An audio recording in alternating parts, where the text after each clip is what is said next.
শহরের এক পাশে গাছতলা, আরেক পাশে পাঁচতলা।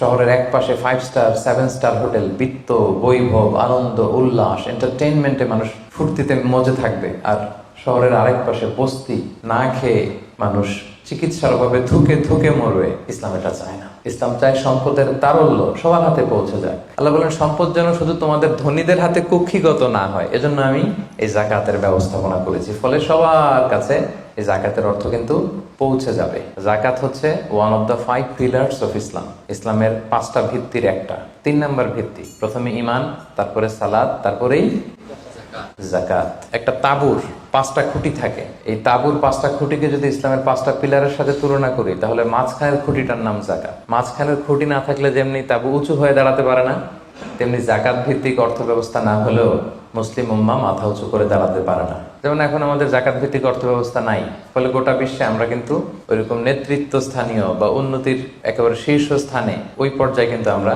যেতে পারি নাই, কারণ জাকাতের যে ডাইনামিজম এটাকে আমরা কাজে লাগাইনি। নির্দিষ্ট পরিমাণ সম্পদ যদি নির্দিষ্ট সময় পরিমাণ কারো কাছে থাকে, তাহলে তার উপর দান করা ইসলামে কি করে দিছে? ফরজ। অন্য কোনো ধর্ম দানকে ফরজ করেনি, উৎসাহ দিয়েছে সব ধর্ম, কিন্তু ইসলাম এক্ষেত্রে ইউনিক। ধনীদের সম্পদে গরিবদের অধিকার আছে, এবং ইসলাম বলে আপনি দান করে জাকাত দিয়ে মোটেও যাকে দিলেন তার প্রতি করুণা করেননি। এটা তাদের প্রতি কিন্তু দয়া না। আমি আজকে যাকে জাকাত দিলাম আমি মোটেও দয়া করিনি, করুণাও করিনি, অনুকম্পাও না, বরং এটা তার হক, এটা অধিকার, এটা কোনো রকম দয়া বা অনুকম্পা নয়। কারণ ইসলাম চায় একটা সুন্দর মানবিক সমাজ ব্যবস্থা গড়ে তুলতে।